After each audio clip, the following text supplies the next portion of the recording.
Search point के तमाम देखने और सुनने वालों को अस्सलाम वालेकुम। नाज़रीन ग्रामी, आज की वीडियो में हम पाकिस्तान के एक बहादुर जहांबाज मुजाहिद राशिद मिन्हाज के एक वाक़े के बारे में बात करेंगे, जिसने अपनी जान का निजराना पेश करते हुए एक गद्दार वतन से अपना जहाज अगवा होने से बचा लिया।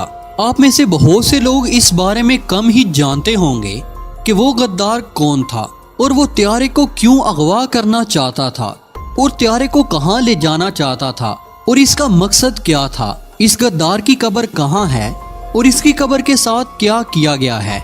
आज की इस वीडियो में इन तमाम बातों को तफसील के साथ देखेंगे। तो नाज़रीन ग्रामी, मतीउर रहमान एक बंगाली था जो पाकिस्तान एयर फोर्स में फ्लाइट लेफ्टिनेंट के ओहदे पर फायज था। मशरकी पाकिस्तान से तालीम हासिल करने के बाद सरगोदा के PF कॉलेज में दाखिला लेकर डिग्री हासिल की और पायलट ऑफिसर बन गया। 15 अगस्त 1961 में इसने एयरफोर्स ज्वाइन की और 22 जून 1963 में इसने GD कोर्स मुकम्मल कर लिया और मौजूदा मसरूर बेस में पायलट अफसर के तौर पर तैनात हो गया, जो माजी में माड़ी बेस कहलाती थी। इसके बाद इसने हवाबाजी की बाकायदा तरबियत हासिल की और इंस्ट्रक्टर के तौर पर तैनात हो गया, जो हवाबाजी की तरबियत देते हैं और नए पायलट्स को हवाबाजी की तरबियत इनके जिम्मे होती है। तरबीती तैयारों में 2 सीटें होती हैं और इमरजेंसी की सूरत में इन्हें ऑपरेशन के लिए भी इस्तेमाल किया जा सकता है। अमेरिकी साख्त का T-33 त्यारा भी इसी कैटेगरी का त्यारा था।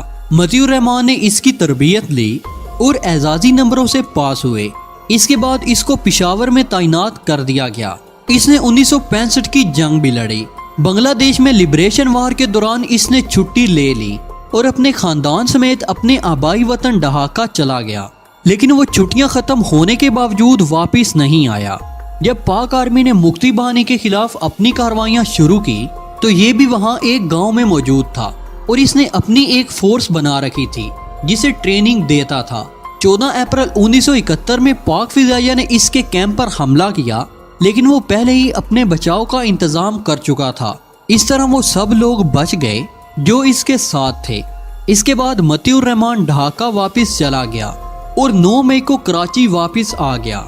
इसने लेट होने की वजह बांग्लादेश की अलहदगी का बहाना बनाकर अपनी जान छुड़ा ली, जिसको सच तस्लीम कर लिया गया और इसे दोबारा ज्वाइनिंग दे दी गई और इसे इंस्ट्रक्टर पायलट बना दिया गया।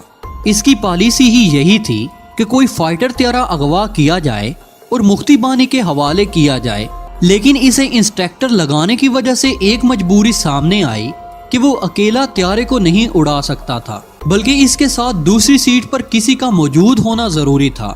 20 अगस्त 1971 को पायलट अफसर राशिद मिन्हाज की ट्रेनिंग T-33 जेट ट्रेनर्स के साथ शेड्यूल्ड परवाज होनी थी। ये राशिद मिन्हाज की दूसरी ऐसी परवाज थी जो सोलो फ्लाइट कहलाती है, यानी हवा से ज्यादा रफ्तार के साथ त्यारा उड़ाना। मतीउर रहमान ने यह सोचा कि नायक यंग पायलट राशिद मिन्हाज, जिसकी उम्र 20 साल थी, इसको मैं आसानी से काबू कर लूंगा। जब राशिद मिन्हाज अपने त्यारे में रनवे पर मौजूद थे तो इसने त्यारा रुकवाकर इंस्ट्रक्टर की सीट पर जल्दी से सवार हो गया और त्यारे को भारत की तरफ मोड़ने का हुक्म दिया। लेकिन राशिद मिन्हाज ने बहादुरी के साथ एयरपोर्ट इंतजामिया को इतला दे दी कि इसे अगवा किया जा रहा है। इस पर एयर कंट्रोलर ने राशिद मिन्हाज को दोबारा पैगाम भेजने के लिए कहा, जिस पर राशिद मिन्हाज ने दोबारा तस्दीक कर दी कि हकीकत में इसको त्यारे समेत अगवा किया जा रहा है। राशिद मिन्हाज ने मतीउर रहमान से त्यारे का कंट्रोल हासिल करने की भरपूर कोशिश की, लेकिन इसमें कामयाबी न होने की सूरत में राशिद मिन्हाज ने फैसला कर लिया कि मैं मुल्क से गद्दारी नहीं कर सकता। चुनाचे इन्होंने अचानक त्यारे को जमीन की तरफ मोड़ दिया और भारत के बॉर्डर से 50 किलोमीटर पहले ठट्टा के मुकाम पर त्यारे को क्रैश कर दिया और खुद शहीद हो गए। यहाँ तक तो अक्सर लोगों को इल्म है कि राशिद ने कौमो मुल्क के लिए जान का निजराना पेश कर दिया और एक गद्दारे वतन को जहन्नुम का ईंधन बना दिया और खुद सरखरू हो गए। यार मजहर, जो आर्मी के बारे में लिखते रहते हैं, उन्होंने 2004 में सैसल चौधरी से मुलाकात की, क्योंकि सैसल चौधरी ने इस हादसे की तहकीक की थी। राशिद मिन्हाज के तज़किरे पर उन्होंने कहा कि जब मैंने त्यारे के जाए हादसे का मुआयना किया तो मालूम हुआ कि त्यारा अपनी नोक के बल जमीन से टकराया है, जिसकी वजह से राशिद मिन्हाज शहीद हुए, लेकिन मतीउर रहमान की बॉडी मौजूद नहीं थी اور طیارے کی کنوپی بھی موجود نہیں تھی، لیکن جب سرچ کیا گیا تو کچھ فاصلے پر متی الرحمان کی میت بھی مل گئی۔ اس کی ہلاکت کا سبب اس کے جسم کا زمین کے ساتھ دور تک رگڑ کھانا تھا۔ راشد نے کم بلندی پر آ کر طیارے کی کنوپی کھول دی تھی، جس کی وجہ سے متی الرحمان طیارے سے باہر جا گرا کیونکہ اس نے سیٹ بیلٹ نہیں لگائی ہوئی تھی۔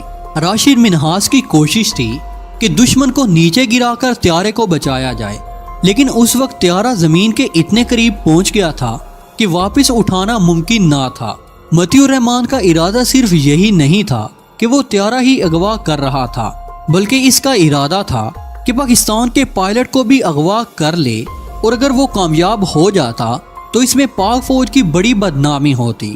اس کے بعد متی کی میت کو کم ترین لوگوں کے قبرستان میں دفنایا گیا اور اس کی تصویر مسرور بیس کے مین گیٹ پر غدار کے طور پر لگائی گئی، لیکن افسوس کی بات یہ کہ بنگلہ دیش نے اسے شہید قرار دے کر پاکستان سے اس کی ڈیڈ باڈی منگوا کر اسے شہادت کا رتبہ دے دیا اور اسے ڈھاکہ میں میر پور کے شہیدوں کے قبرستان میں دفنا دیا، اور اسے بنگلہ دیش کا سب سے بڑا فوجی اعزاز دیا گیا جس کا نام 20 سر شتوت دیا گیا۔ تو دوستو، یہ تھی راشد منہاس کی کہانی اور اس کی جرات مندانہ کارروائی کی داستان۔ آپ لوگ بھی پاکستانی ہونے کا ثبوت دیتے ہوئے کمنٹ سیکشن میں پاک فوج زندہ باد، پاکستان پائندہ باد اور راشد منہاس کے حق میں دعائے مغفرت ضرور لکھیے گا۔